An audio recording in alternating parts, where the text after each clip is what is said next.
I want to thank you for this wonderful invitation to this platform to be able to present something which is a very important and close to my heart because it has to do with the Western Sephardic tradition. And this is the family tradition of, this is the religious tradition of my family ancestors. And it's an honor for me to be able to present this today. So without further ado, I'm going to share the PowerPoint presentation, which I have prepared for today. And the topic for today's presentation is an outlook on the culture and lore of the Western Sephardim. One of the first questions we ask ourselves is, who are the Western Sephardim? Why do we even use this title? And when we speak about the Western Sephardim, this notion comes from the word ponentin, which is from the Italian language, coming the Western, as opposed to the Eastern Sephardim, which are those Jews that went from Iberia, that went to the Eastern Mediterranean, the Balkans, the Levant basin. And Western Sephardim are also called the Spanish Portuguese community, which was mainly comprised of the ex-Anusim, who were forcibly converted in Spain and Portugal to Christianity in 1492 and also in 1496, 1497 in Portugal. And the exiles went to various places, Livorno, Ferrara, Venezia in Italy, and others went to France, Bordeaux, Bayonne, and also Antwerp. These are the first places where some of these conversos went to and established themselves.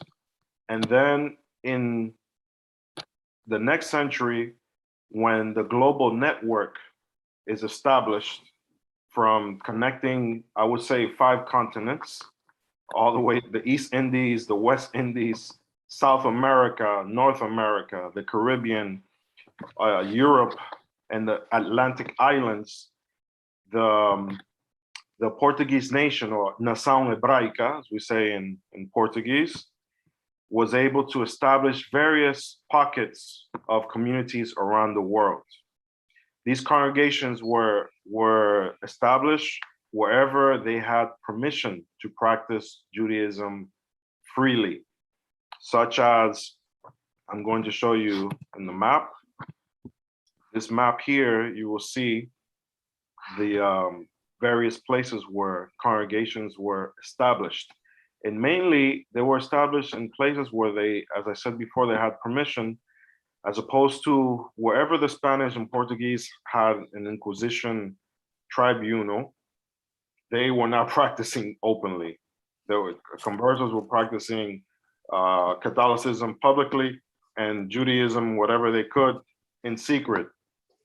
However, despite this reality, they were always connected with their brethren who were practicing in open communities. In the New World, one of the most important communities was established in Curaçao, which was a place where many conversos returned. They were circumcised men who were not circumcised in Iberia. They were circumcised in Curaçao. They were educated as well. And then they either stayed there, became part of the community, or moved on somewhere else. The majority of the leaders of the community, the Hachamim, were trained in Europe, either in Amsterdam or London, or in Salonika even. And let's see, moving right along, the various topics which we're going to discuss today are the liturgy, the greetings amongst the Portuguese community, the Luso-Hebraic terms, also the pronunciation of the Hebrew, synagogue roles. We're going to talk about the Talet corners, Fidalgia and Gravidade, which refer to the decorum of the Portuguese Jews. And during the time of slavery, which is related also to Fidalgia, this decorum, the issue of the slave or servant within the communities, and the music, and finally the intellectual tradition. Sounds like a lot. We're gonna get through all of it.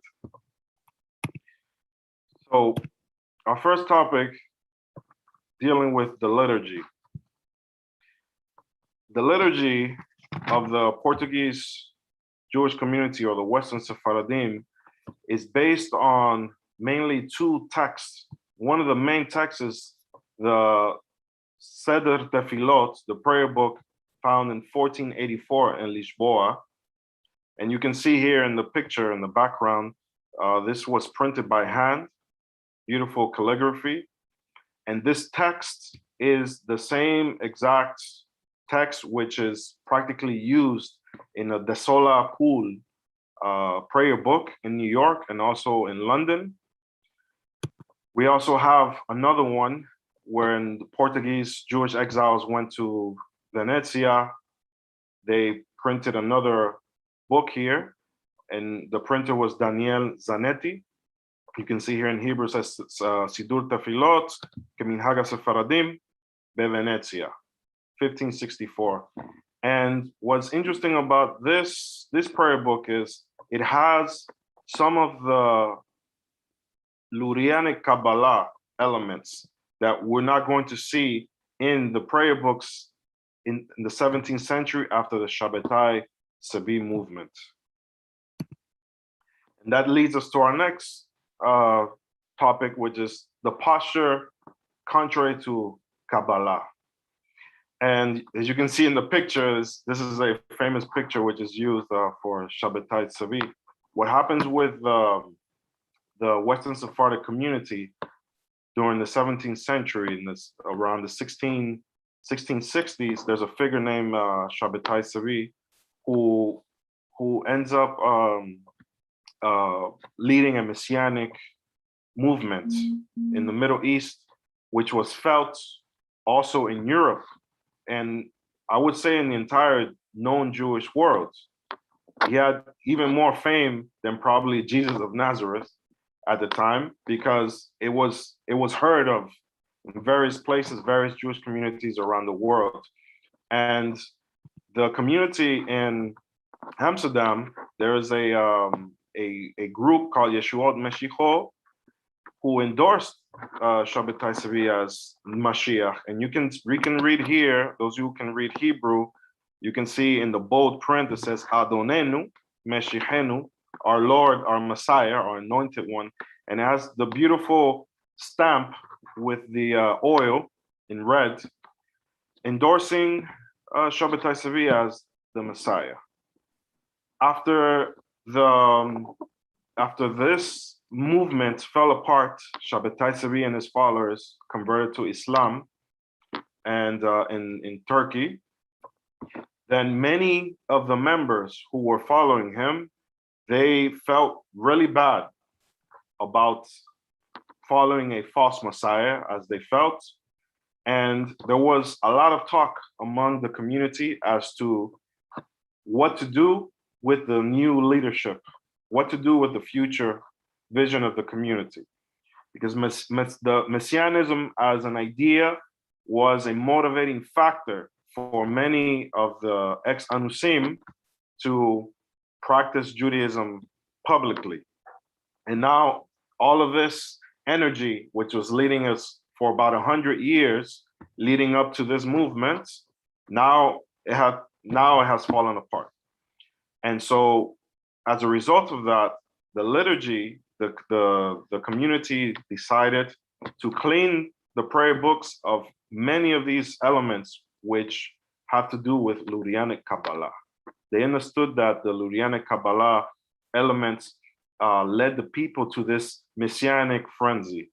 And in order to cure the people of this philosophy, they eliminated these elements from the prayer books.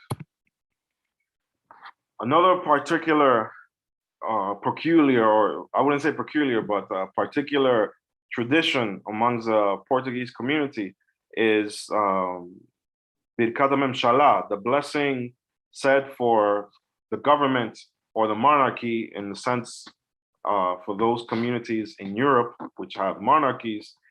And as you can see here, this comes from the David Ricardo prayer book in Amsterdam. We have the prayer in Hebrew, and then we have a part in Portuguese.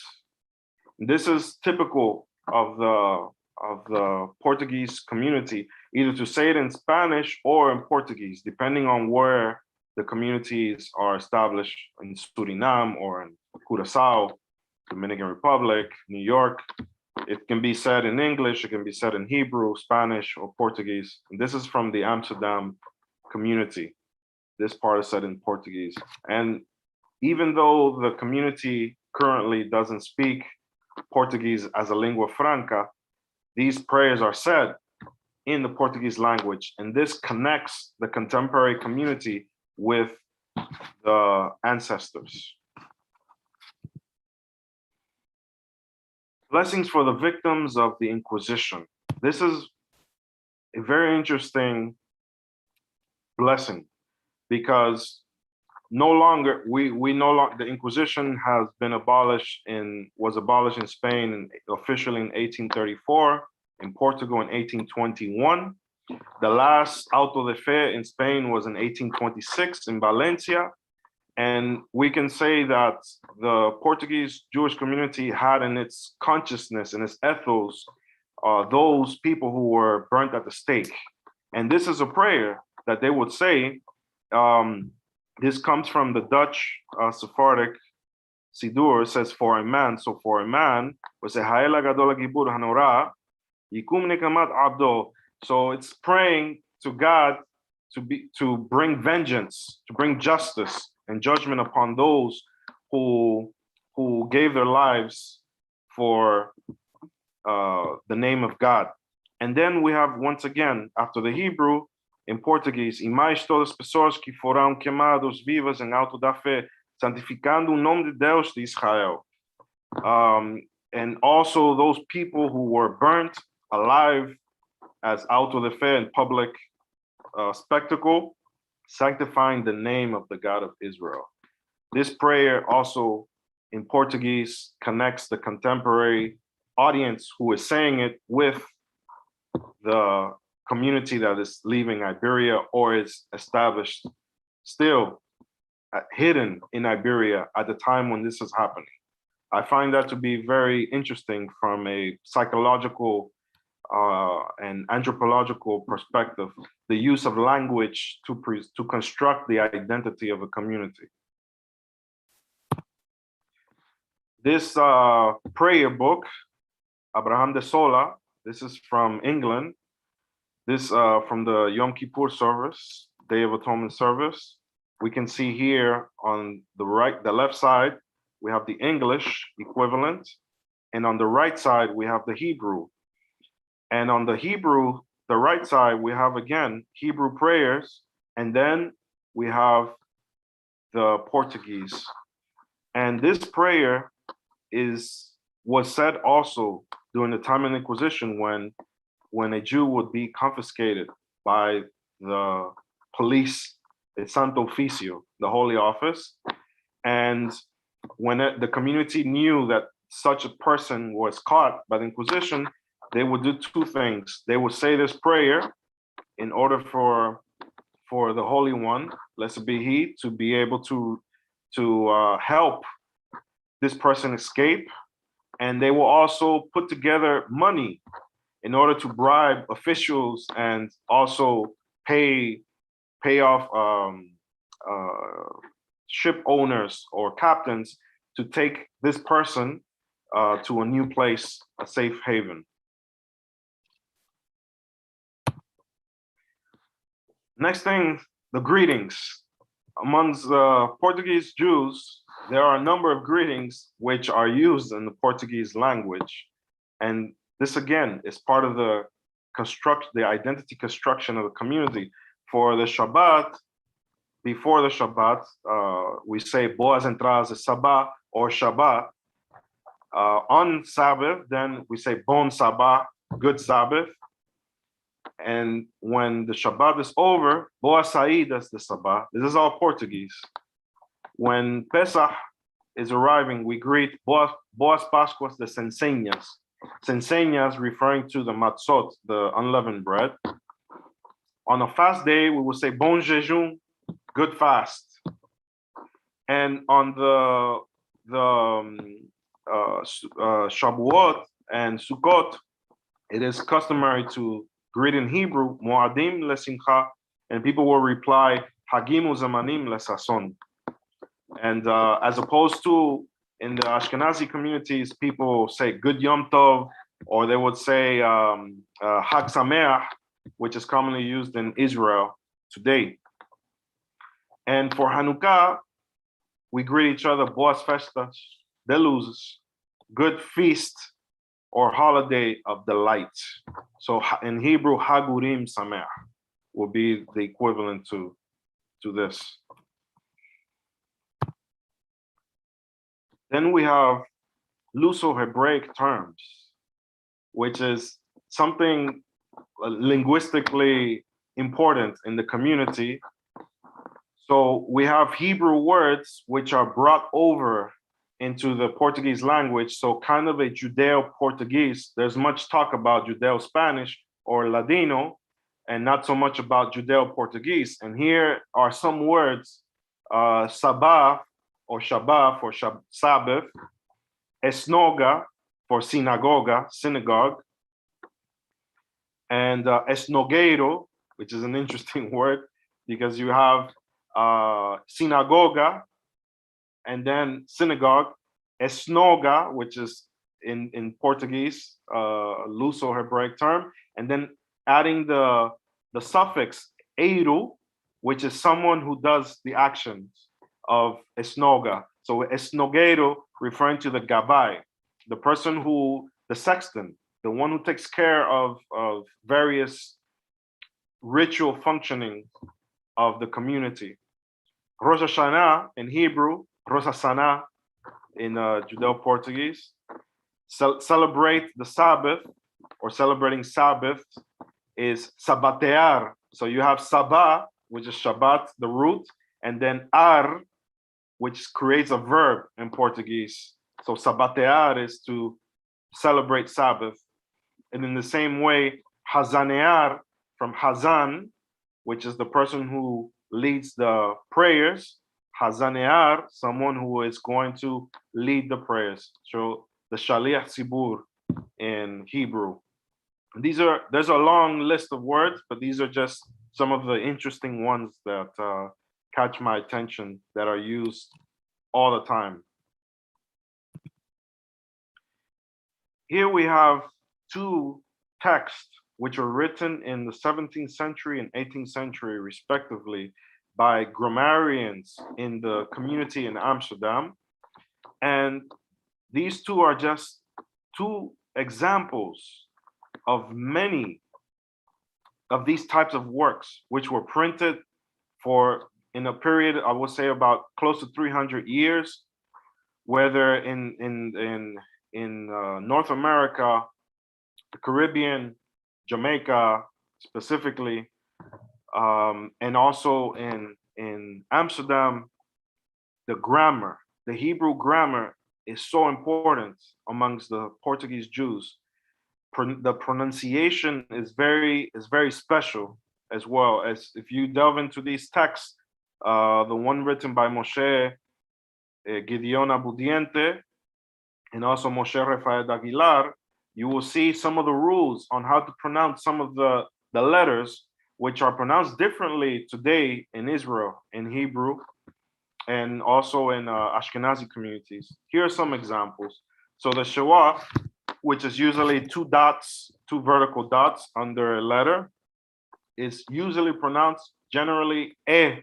So we have words like beracha, tefillah, tefillin, as opposed to the Hebrew pronunciation tefillah, bracha, tefillin. So the Shewa has this function of a vowel, which is like an e, beracha, tefillah.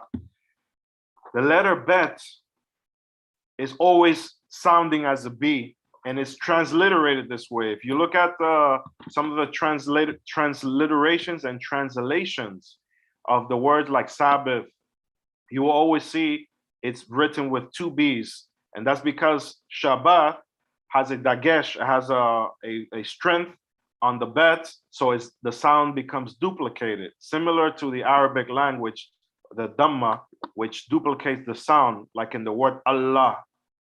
Then Shabbat, two B's, and when it doesn't have a dagesh, it also sounds like a B. So you will see the word like Abraham with a B, not with a V. Another interesting letter is the Gimel and Gimel. So you have the Gimel with dagesh, with the dot inside, and without it.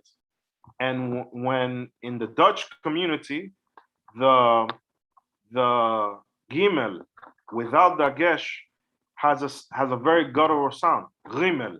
So you will hear in the Song of Moses, Ki ra'o ga'ah. So you have the two sounds, Ki ra'o ga'ah. The first one without dagesh and the second with dagesh.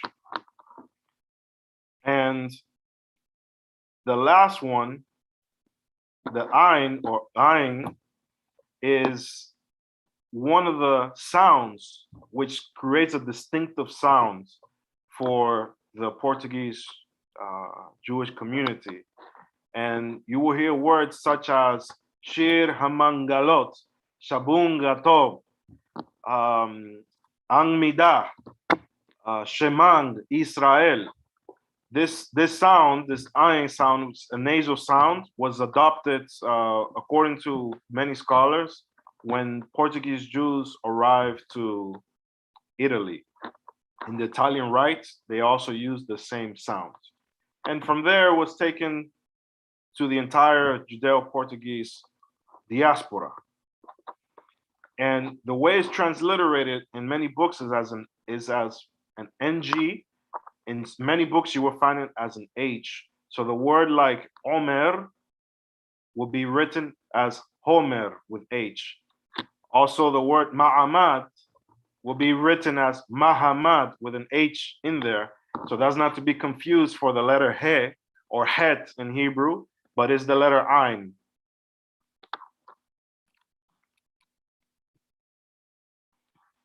Amongst the Western Sephardim, synagogue roles, the leadership, the Ma'amad or Mahamat, is the governing board of the community, which has more authority, more power than any Chacham, any rabbi or leader, spiritual leader of the community. The Parnasim or the board of trustees are comprised of a president, vice president, secretary, treasurers, and Gabai. And together, these members establish the vision of the community, and it is not rare to see the Chachamim fighting against the Ma'amad for something, whether it's to print a book or whether it's to teach a certain topic. And many of these disputes and fights will be witnessed in the Amsterdam Portuguese community in the 17th century. There were figures who were very controversial, like Menashe ben Israel and Isaac Aboab da Fonseca. They were not friends of each other, but they were part of the Bet Din, and they had problems with the Ma'amad, who would tell them what to do. And when they didn't want to follow, then people will be either excommunicated for a few days or their salary will be reduced for a number of a time period. These were ways that the community would control. Also, the Portuguese community in the Askamot, in the bylaws, it is common to see that there are penalties and fines. If you miss tefillah, if you miss the minyan, you can be fined for not showing up to prayer. That no longer exists today, but it did exist in the past. something very interesting about the Portuguese community is that the Hazanim, they're usually two who are leading the prayers, and there's a change between the Hazanim on the Shabbat, on Shabbat Musaf, on the Musaf prayer, which is after the Torah reading. Then there's a change between the Hazanim, and this follows the tradition of the temple. When the Kohanim would change on the Shabbat, the new Kohanim, the new family of Kohanim, they will exchange with the old family who's leaving, and then they will eat the showbread, the lechem hapanim, at that moment. So this tradition or this ritual in the temple is preserved or carried over in the Portuguese community in the form of changing of the prayer leaders, who are taking the place of the Kohanim, who are bringing the offerings before the altar. The Portuguese community is characterized by Chachamim, who are usually teachers of the Yeshibah, Beth Midrash, and the Bet Din, the courts, the Jewish court. And then we have a long list of Rubisim, or Rubi in singular, which are teachers usually of the children. So they are part of the Talmud Torah. We're going to talk a little bit about that in a few minutes, the structure of how the learning was done in this community. A beautiful tradition among Portuguese Jews are the Talet corners. So if you look at the Talet, which is usually silk, you can see here in the picture, the silk Talet, you can see the corners have this embroidery, which is usually handmade, and they can be simply names or have the family crest of the individual who's carrying this Talet. And this connects the family with their ancestors who were part of the royal courts back during the medieval time period. That's a beautiful tradition, which you will find amongst Spanish Portuguese Jews in the diaspora. Fidalgia and Gravidade, two Portuguese terms. Or we would say this, gravitas from the Latin, or decorum. We have Purim, which is coming this week. And anyone who has gone to a traditional Spanish Portuguese community will know that going to this service is not as fun or as noisy as it is among the Middle Eastern Sephardic traditions, or the Mediterranean Sephardic communities, or any other Jewish community for that matter. When people mention the name Haman or Amalek in the readings, people are making all kinds of noises.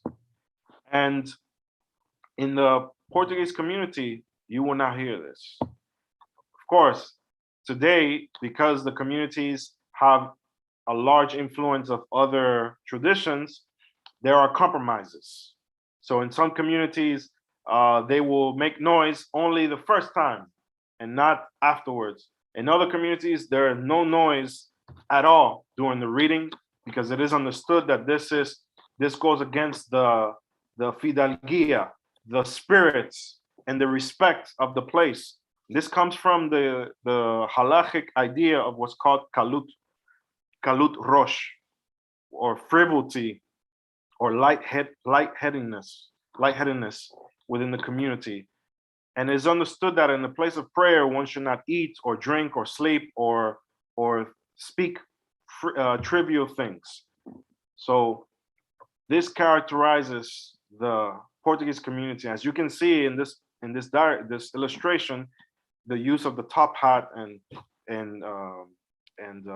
tie, and very, very clean and very poised. This is very important for the Portuguese community.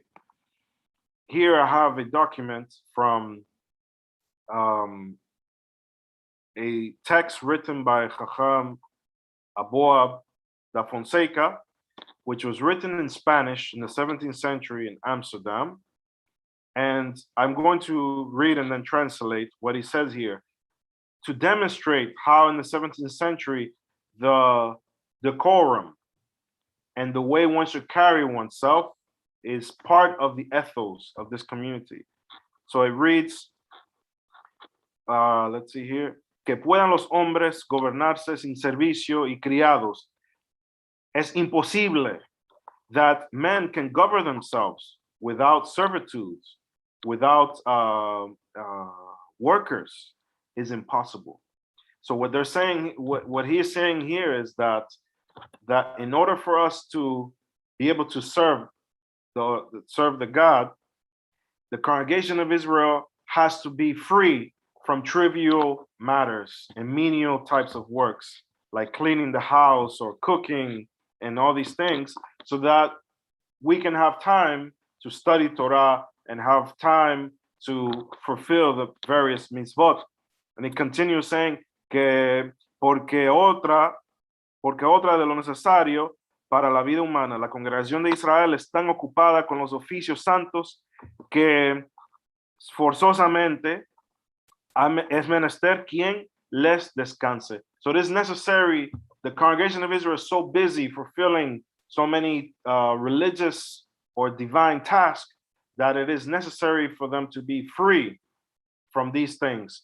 And this was one of the justifications for the use of slaves in the Spanish-Portuguese community in the 17th and 18th century.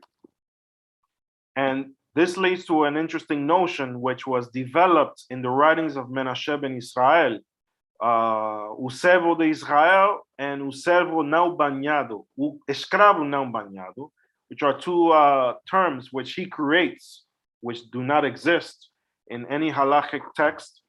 And this comes from his famous Tesouros dos Denim, which was written in Portuguese, which is practically a translation of the Shulchan Aruch, which is this book I have here behind me, the Shulchan Aruch.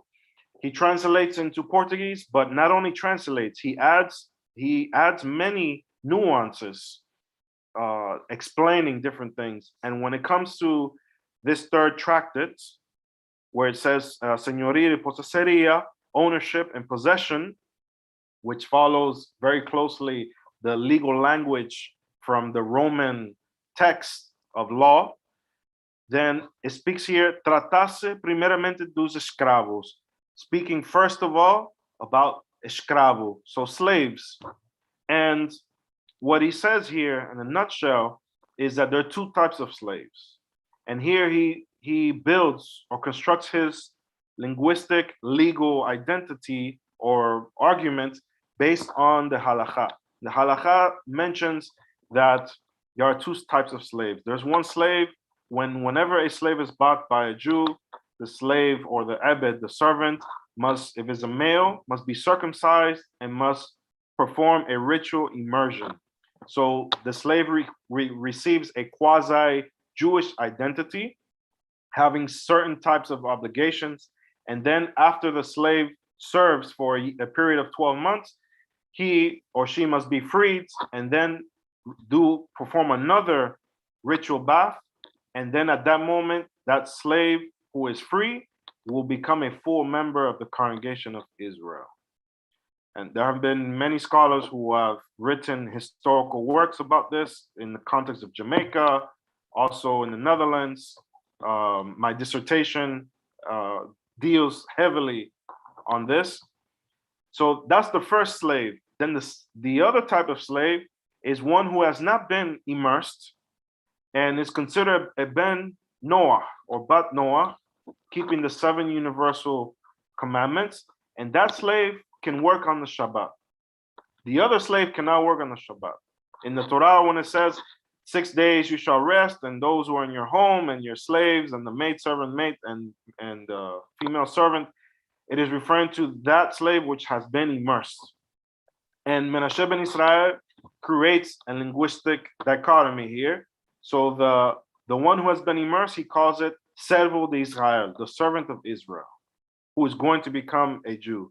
And the one who does not immerse is called simply escravo não banhado. So a slave who has not been washed or bañado, has not taken a shower, a bath, literally.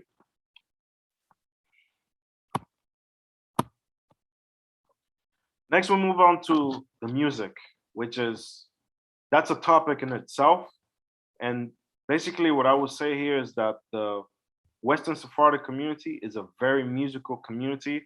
Music is utilized in every aspect, in every ritual. There is a melody. There is a different melody for every type of text which is read, whether it's for the Torah, for the prophets, for the Ketubim, also for the blessings, and also for learning specific rich texts, rabbinic texts. There are special melodies which facilitate the memorization of what is being taught at the moment. Something that I love about our tradition is the use of a choir. And this is something that I believe was adopted, Portuguese Jews adopted in Italy. When they left Iberia and went to Italy, they adopted this Baroque Renaissance style of music and using choir with 2 or 3 part harmony. And when you sit down and listen to the service, you can literally feel a wonderful awe or presence because the music is professional. The psalms are sung by the choir together with the Hazan in call response in order to stimulate the congregation to join as well. Whether you go to France or go to Italy or anywhere in North America, whether it's New York or Philadelphia, in the Caribbean communities, you will find a choir, Hazan, and this call response, this interaction. So the service is very active throughout the entire time. The whole thing is like one long cantata. That's the way it's done in the Portuguese community. And our final topic for today is something which is very dear to me, and I hope in the future years, as I delve into more of the archives and the texts which are available to us today on the Western Sephardic tradition, I will be able to publish more on the intellectual tradition of this community. And this picture, this illustration which you see here in the background is the Livraria Montesinos, which is found in Amsterdam on the site of the synagogue, the Portuguese Synagogue, as it's called. And in this library, this is the oldest standing Jewish library in Europe that you're going to find. It's the oldest. It's about 350 years old. And this library houses materials, manuscripts involving astronomy, poetry, Bible, ethics, tales and legends, halakha, Jewish law, history, Kabbalah, liturgy, medicine, midrash, music, philology, philosophy and theology, polemics, and Talmud. This goes to show that this community was and is a community that values education, and not only Jewish education, but holistic education, the humanistic learning the classics. In fact, in the 17th century, when this mother community was developed, many of the ex-Anusim or conversos who came from Iberia, they had been trained in the school of Salamanca in Spain, and they were also trained as Jesuits. And if you know anything about that training, they learn the classics in Greek, in Latin, in some cases even Arabic, and they learned everything that was available to them. And in this library, you will find books written in various languages, more than 10 languages. That goes to show that this community, as a merchant, powerful community, was very well versed, not only in the literature, but also the languages of the world. And I believe that this is what permitted this community to have such a powerful economic and social influence and political influence at the time. Next, we move on to the methods, the method of learning. And here, we're going to see that the children were trained from a very young age, not only in Jewish learning, but also in secular studies.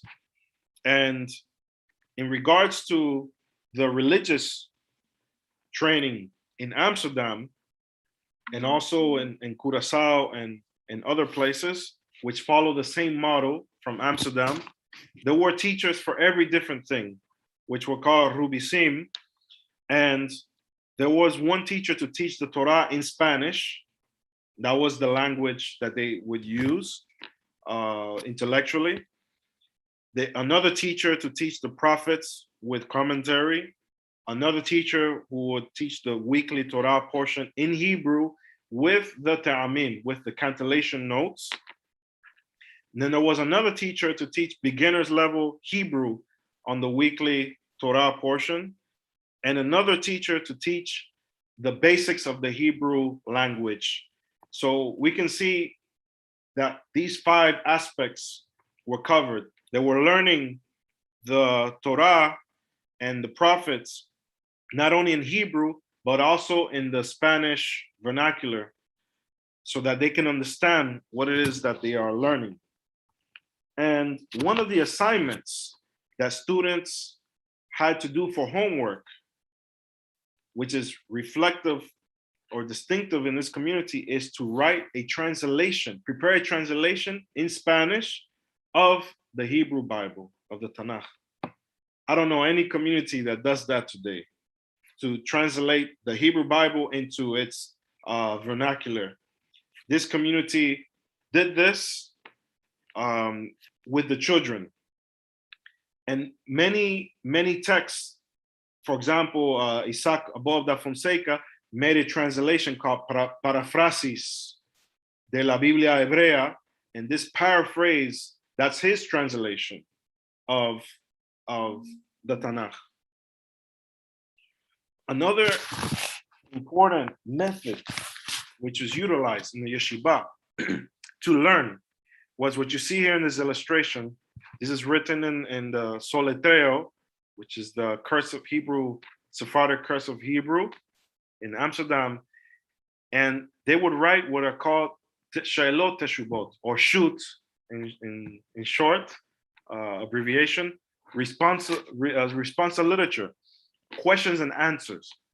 This particular question here speaks about Reuben, which is typical to use for the question. So Reuben gets married to Leah, the daughter of Shimeon, and at the time of their marriage, they make an agreement. They stipulate agreements for their marriage arrangement, which is very customary among the Portuguese community because there was a very wealthy community, and the wealth needs to be distributed accordingly to avoid problems within the marriage. So there are many of these tenaim, or stipulations or conditions, on the ketubot, on the marriage documents.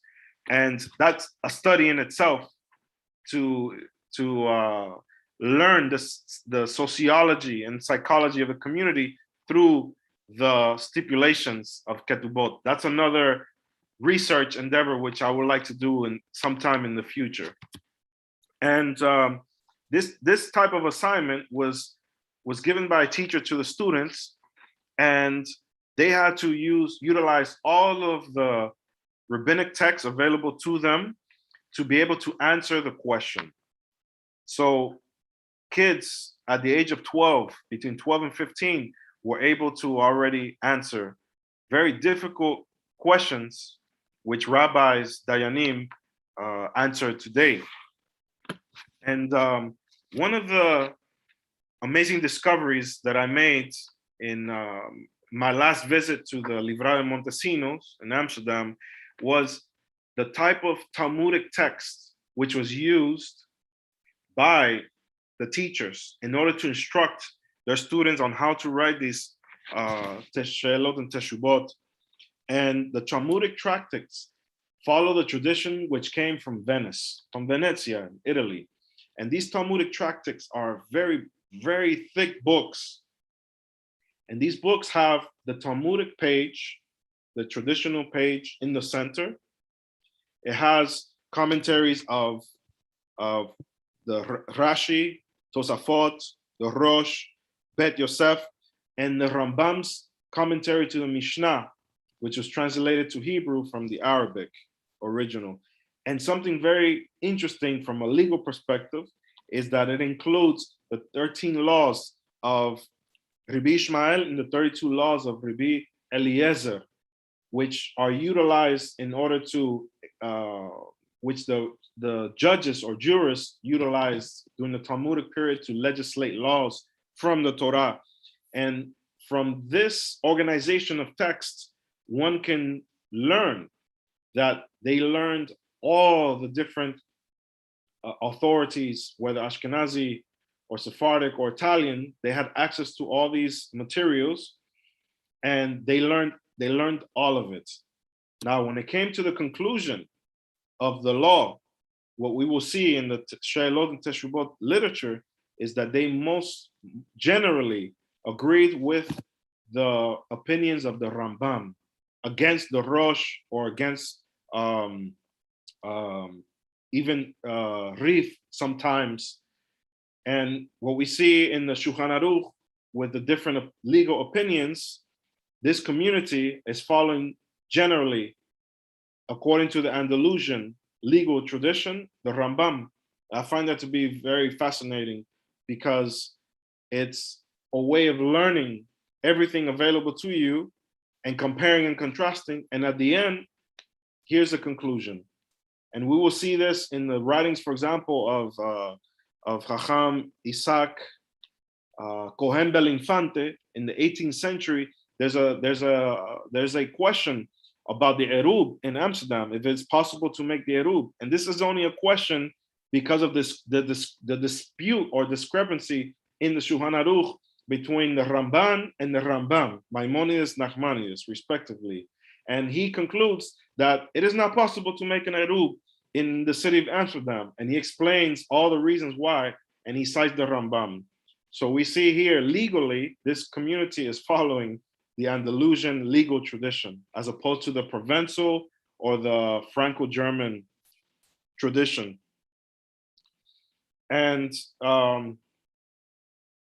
another important thing to end the legal tradition is those texts with the Talmud have various girsaot, the various manuscripts and their variants within the books, so that when you look at them, there are reference numbers or letters which take you back or to the front of the book on the inside part of the cover to tell you what do the variant traditions say in regards to that text in the Talmud. And I find that to be awesome. It's very fascinating that this community was a very learned community. And this is what we have. For more information on the contemporary Western Sephardim, you may visit the snpcentral.org website, which has all the information you're going to need about all the communities around the world.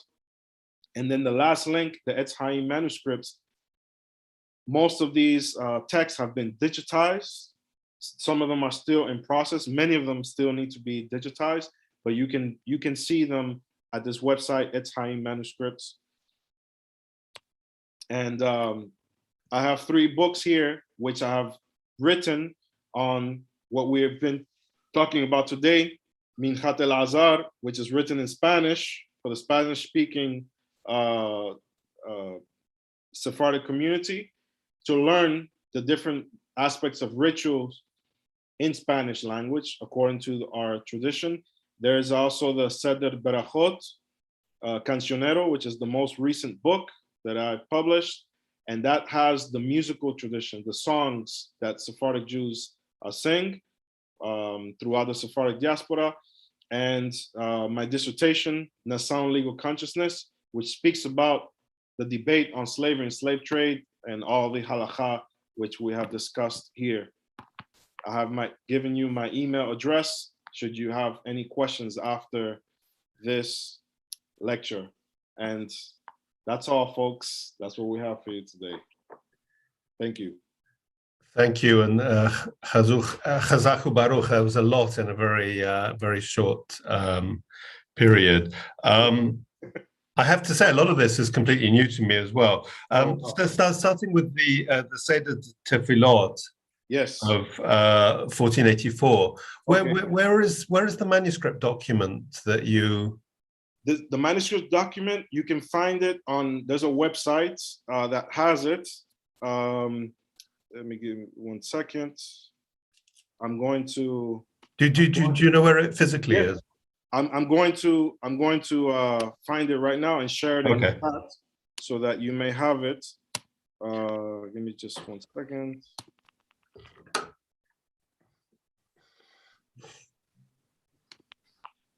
Here we go.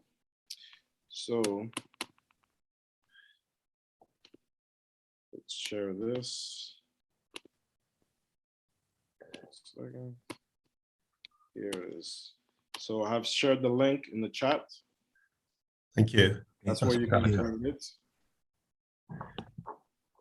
Thank you. So maybe it's in somewhere in France. My next question, and I never really thought about it before, but it makes a lot of sense. If I'm right, you're suggesting that our intellectual tradition owes a lot to the Jesuits.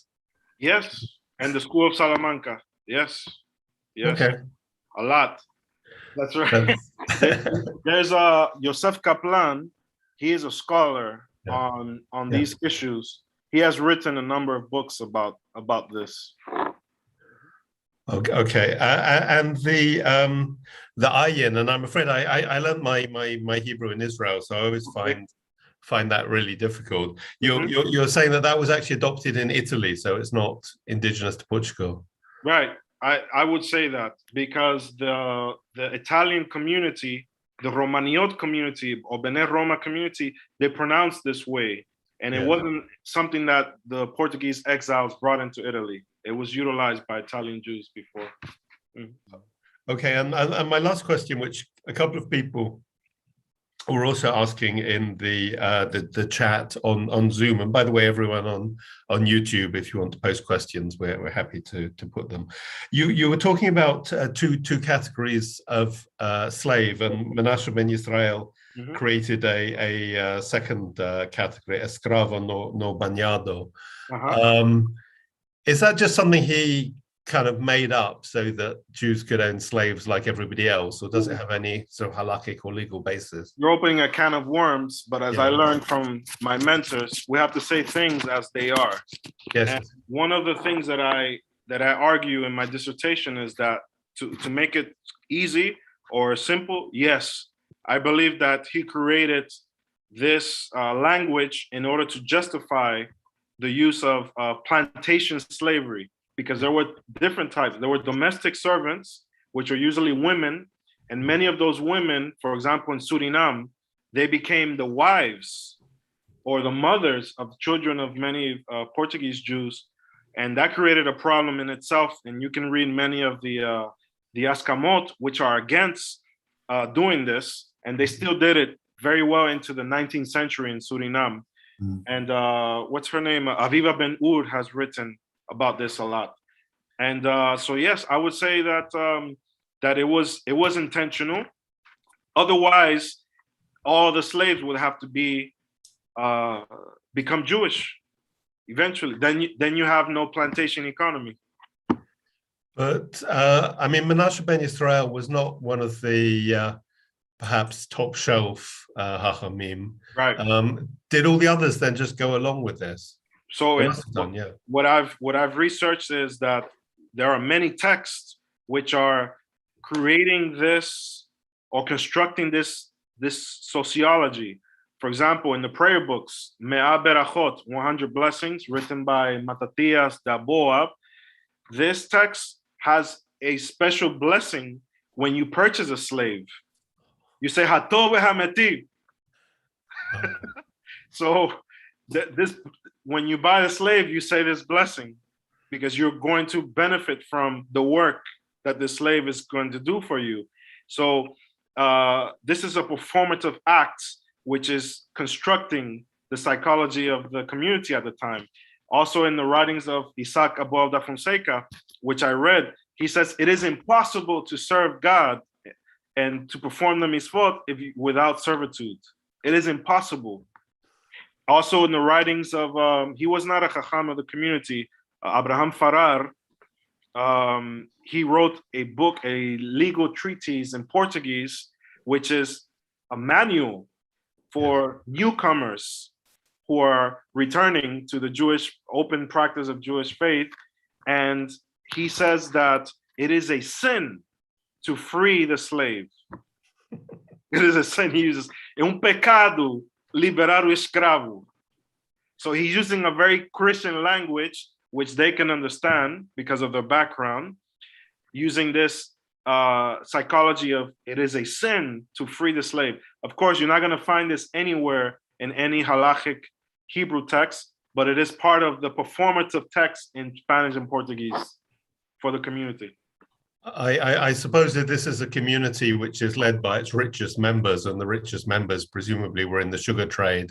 Yes. Then they're gonna have the rabbis do what they want. Not only that, the West Indies Company had the Ma'amad had a fund, yes, an investment fund in the West Indies Company. Yeah. In their letters, I have those letters in Spanish called el negocio de los negros, the business of the blacks.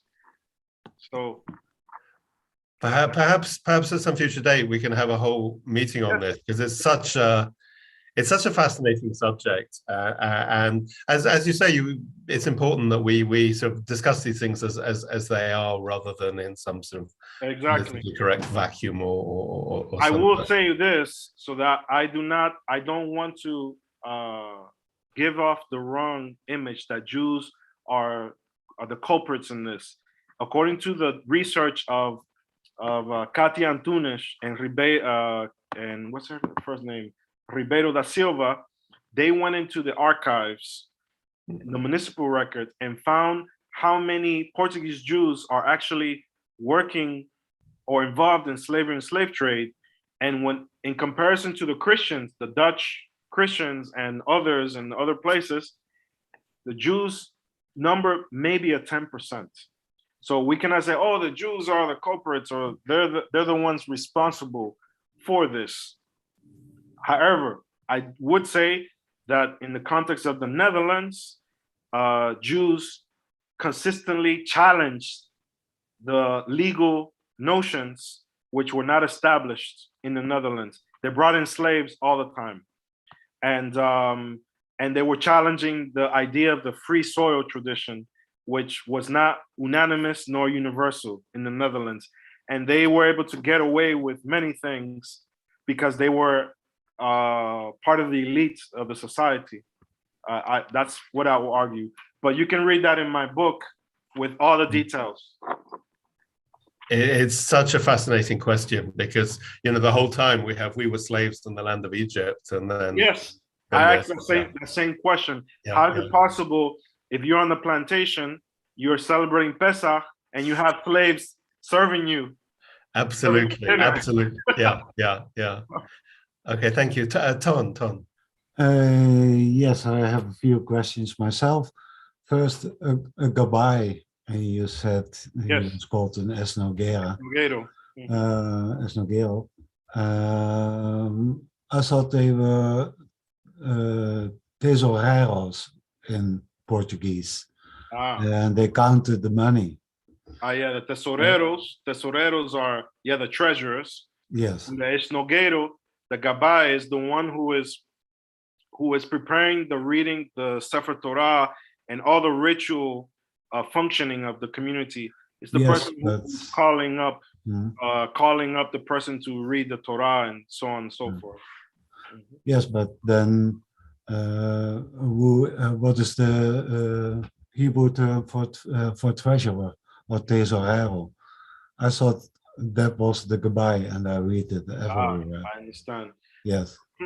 I think in the Hebrew it will be the same, Mhm. but in the Portuguese community, in the terms of the Ma'amad, there are seven members traditionally, and so you have three gabais, yes, in Hebrew, but two of them are treasurers and one handles the ritual. Mhm. Yeah. You talked about the Ma'amad and how Yes. they were all powerful. Yeah. I agree with that. The statutes say you can't revolt against the Ma'amad or question its decisions. Yes. But at the same time, they had rules in place to prevent tyranny. Yes. For instance, someone could only serve a term for 1 year in Right. the Ma'amad, and then you had to wait a few years before you could serve again. That's The right. second one- Also, the family members cannot serve at the Yes. same time as well. and they had the majority rule. Every decision had to be done by a majority of 5-2. That's right. So it was possible to have discussion within the Ma'amad, but you had to have a large majority to enforce your will. And this, in my view, prevented tyranny. You know That said, all the members of the Ma'amad were chosen from the same background. So they had the same worldview and That's the same, right. yes. You bring up an interesting topic. I remember one case with Menashe ben Israel. He wrote a book in Latin called Conciliator, and he dedicated to the leaders, the directors of the West Indies Company, and the burgomasters of Friesland, which is a port city. And he, when he wanted to get this book approved by the Ma'amad, they disapproved. They didn't want it. And so what did he do? He printed it in Germany, somewhere else, outside of the country. So he circumvented the Ma'amad. Yes. There's a question from David Silvera. Yes. While transcribing Bevis Marks accounts, the financial registers of Bevis Marks in London, he found several donations for the OJ. And these donations were all made on the 10th of Tibet, Asara Be Tibet, which is a fast. Right. But the English called it the OJ. And the question is, have you ever seen this in other Portuguese communities, or do we have to think that it's some term in English? The OJ. How is this spelled? O-G, David, help me, O-J-E. O-J-E. OJ. I don't know. I have never seen that before. I haven't seen it. Okay. On to the next question. Ali Ergansoy asks, who or what determined the two types of slaves? Was it the slaves themselves, or were they chosen by their masters to be one type of slave rather than the other type? That's a good question. That's a question that's very difficult to answer because we don't have the psychology of the slave owners. But what I would say is, according to the language that was used at the time to refer to male slaves between the age of 18 and 35, they were called piezas de India, pieces of India, which is referring to This is the age or the category bracket of those slaves that can work really hard. So if they are purchasing piezas of India, as they're called, these slaves are going to the plantation. Mhm. They're going to work in the field, and they're not going to be freed. Whereas if they're purchasing women, women are going to be doing domestic things, working in the kitchen, cleaning the homes, and that, I think that's basically what's going to determine who's who in the community. I will say this, in the context of West Africa, there is a book called The Forgotten Diaspora by two scholars, Peter Mark and José da Silva. They talk about the Portuguese Jewish enclave in West Africa, in Senegambia, and today what is Nigeria, Ghana, Benin, Togo, that entire region. And what you see there is many times they were freeing men, both men and women, slaves. So this is in the 15th, 16th century. But what's happening is, as the transatlantic slave trade is becoming a big industry over time, less and less slaves are being freed. That's what I've been able to see in my research. There was a remark by René David Levy-Maduro. He says that the same prayers for the monarchy that are used in Amsterdam are used on Curaçao and in Portuguese, Israel and Manuel. The prayer is recited in Portuguese. It has to be updated every time there's a new king or queen. Right. That's right. We do them in English, and I remember immediately after Prince Charles and Diana got divorced, Diana was immediately removed from our weekly prayers. Right. And there's a remark from Arnold de Vries, and I don't know if I pronounced this right. In Amsterdam, the Nagayin is also pronounced in the Ashkenazi community like the Portuguese. So there is a crossover there.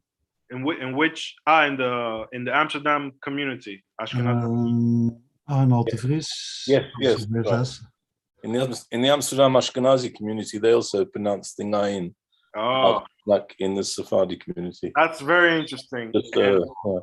That's very interesting, because what we see in the history of the community, already in the 17th century, the Portuguese rabbis, they are writing legal documents, halachic documents for the Ashkenazi community according to Ashkenazi law, because they were versed in all the different, in both traditions. And we, in the 18th century, you see the communities working even closer together. Whereas in the 17th century, when Ashkenazim arrived into Amsterdam, the Portuguese Jews were like very separate from the Ashkenazim. But this dissipates with time. Then you see in the 19th century marriages between both communities. So for sure, I think that's where it's coming from. And one last one from Rachel Amado Bortnik. Moedim Leshima is generally Sephardic. Yes. Not just in the Western tradition. That's correct. That's correct. David, any questions on Facebook? Bernard has his hand up. Yeah, Yehonatan, first of all, thank you. Utterly mind-blowing.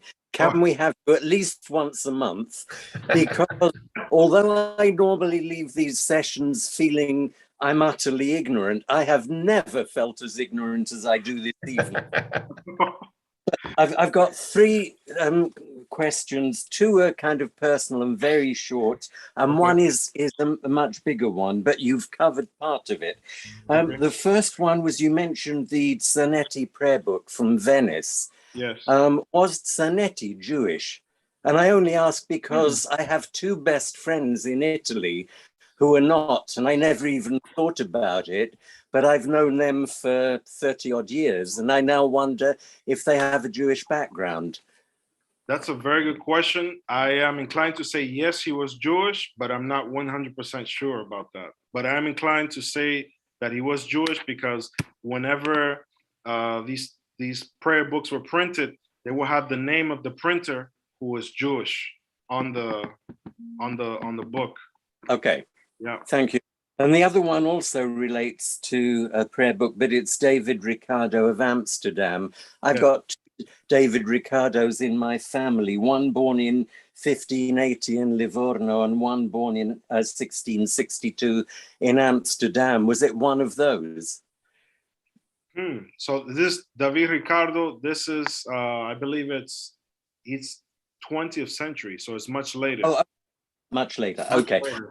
Right, and my general question is this. You've partially asked it talking about the African diaspora, which answered part of my question because I've lived in Portuguese or former Portuguese Africa, but it's about former Portuguese India, where there has been a long-standing community since basically 1505, with synagogues since 1582. And can you tell me how their rites, practices, and language relate to what you've been telling us about the rest of the community? And in that connection, do you know the work of Ophira Gamliel, who is a seventh cousin of mine? She's in Glasgow University, but she's working on the disappearing Indo-Jewish languages, particularly Judeo-Malayalam, and two or three others. And I wondered if you know about her work. So I don't know about her work, and I would say, sad to say, my expertise is not in the Indian community, and sad to say, because it's a really important and interesting community of the Portuguese going to India. There was also an Inquisition in Goa. Yeah. So I am ignorant to the details. I'm sorry that I cannot answer your question. Okay, so at least you have something to learn as well, but thank you so much for what you've told us this evening. Thank you so much for that question. Thank you.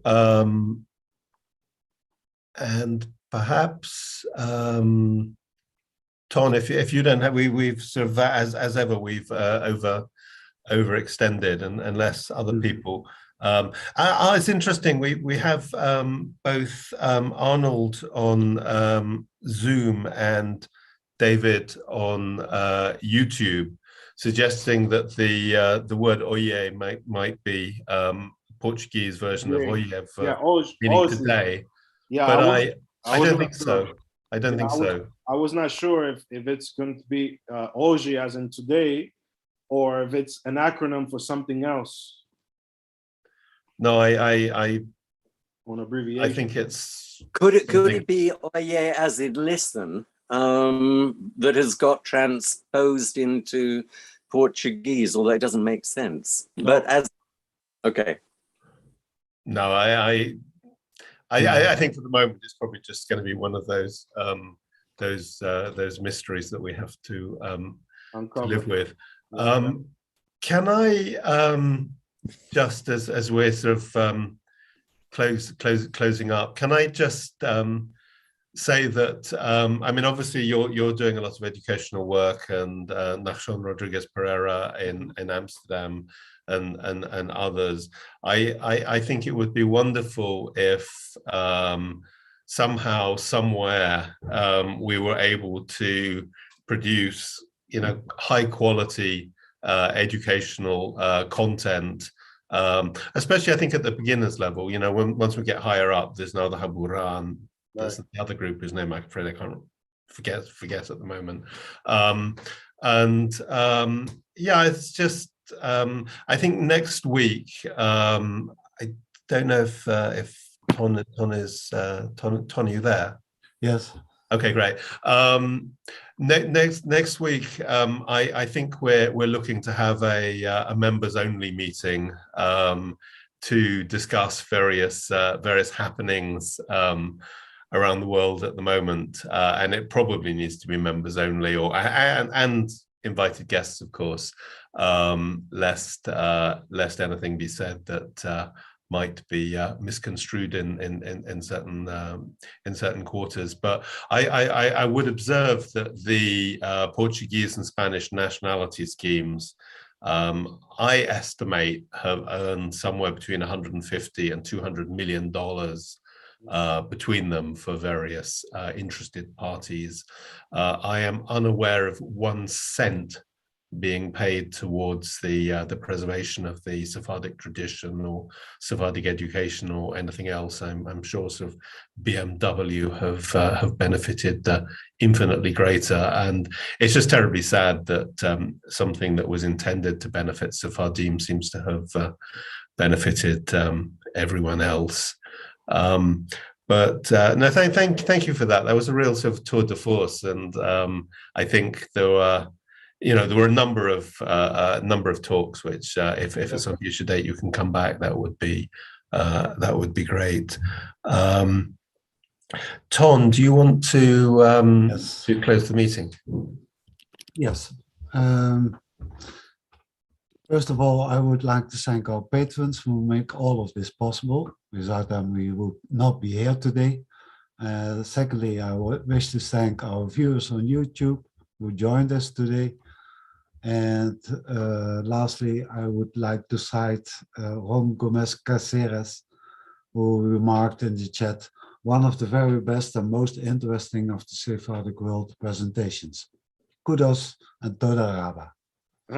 And we will see you next week and keep you informed. And in our language, Mashapa bien also, congratulations. Muchas gracias. Thank you. Thank you very much.